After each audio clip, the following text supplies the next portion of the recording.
মা ইলিশ রক্ষায় নদ নদী এবং সমুদ্র উপকূলবর্তী এলাকাগুলোতে মাছ ধরা প্রায় নিষিদ্ধ মা ইলিশ সংরক্ষণের জন্য, এবং এই বিষয়টি নিয়মিত তদারকি করছে নৌবাহিনী। এবং এই মুহূর্তে অভিযানে আছেন নৌবাহিনীর একটি জাহাজ বানুজা শৈবাল। সেখান থেকে আমাদের সাথে যুক্ত হচ্ছেন সহকর্মী মুজিবুল হক। মুজিবুল, মা ইলিশ সংরক্ষণে যে নিয়মিত অভিযান পরিচালনা করে সেটি নিশ্চয়ই ব্যতিক্রম নয় আজকেও। কেমন দেখছেন তাদের এই অভিযান? হিমাদ্রি, আপনি জানেন যে চলতি মাসের 4 অক্টোবর থেকে 25 অক্টোবর পর্যন্ত এই 22 দিন সমুদ্রে সব ধরনের মাছ ধরা, মা ইলিশ সহ সব ধরনের মাছ ধরা কিন্তু বন্ধ রয়েছে। এই সময়টাতে বাংলাদেশ নৌবাহিনী শুরু থেকেই আসলে অভিযান শুরু করেছে। আজকে মূলত একটি বিশেষ অভিযান চলছে বাংলাদেশ নৌবাহিনীর জাহাজের মধ্য দিয়ে। আমরা আছি বানুজা শৈবালে এবং এখানে নৌবাহিনীর সাথে মৎস্য যিনি সচিব তিনিও আসলে যোগ দিয়েছেন। এবং এই যে অভিযান, সেই অভিযানের মধ্য দিয়ে যেহেতু এই 22 দিন মাছ ধরা, পরিবহন এবং মজুদ বিনিময় সম্পূর্ণভাবে নিষিদ্ধ, সেটি যাতে নিশ্চিত করা যায় তদারকির একটি অংশ হিসেবেই মূলত বাংলাদেশ নৌবাহিনীর এই অভিযানটি।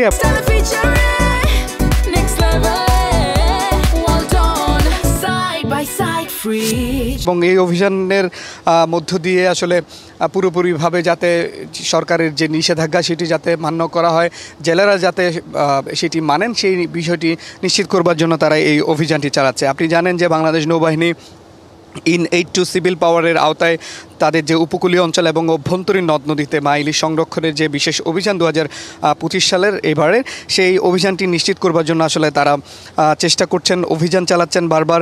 এবং গত 4 অক্টোবর থেকে যে অভিযানটি আসলে শুরু হয়েছে, সেই নিষেধাজ্ঞাটি শুরু হয়েছে, সেই নিষেধাজ্ঞার শুরু থেকেই নৌবাহিনীর যে তথ্য, চাঁদপুর, চট্টগ্রাম, কক্সবাজার এলাকায় তারা প্রায় 9,24,80,000 টাকা মূল্যের প্রায় 125টি টং জাল, 123টি বেহুন্দি জাল সহ প্রায় 22,28,000 মিটার অবৈধ জাল এবং প্রায় 1500 ইলিশ মাছ সহ অন্যান্য প্রজাতির মাছ তারা আসলে জব্দ করেছে। এবং স্থানীয় যে প্রশাসন তাদের সাথে সমন্বয় করে কিন্তু তারা কাজ করছে। এছাড়া এর বাইরে যে চাঁদপুর, চট্টগ্রাম, কক্সবাজার, খুলনা, বাগেরহাট, ফিরোজপুর, বরগুনা, বরিশাল যে সমস্ত উপকূলীয় জায়গা এবং সমুদ্র উপকূলীয় যে সমস্ত এলাকাগুলোতে মাছ ধরা চলে, সেই এলাকাগুলোতে কিন্তু বাংলাদেশ নৌবাহিনীর 17টি জাহাজ এবং যে বোটগুলো রয়েছে সেগুলো দ্বারা নিয়মিত টহল প্রদান করা হচ্ছে।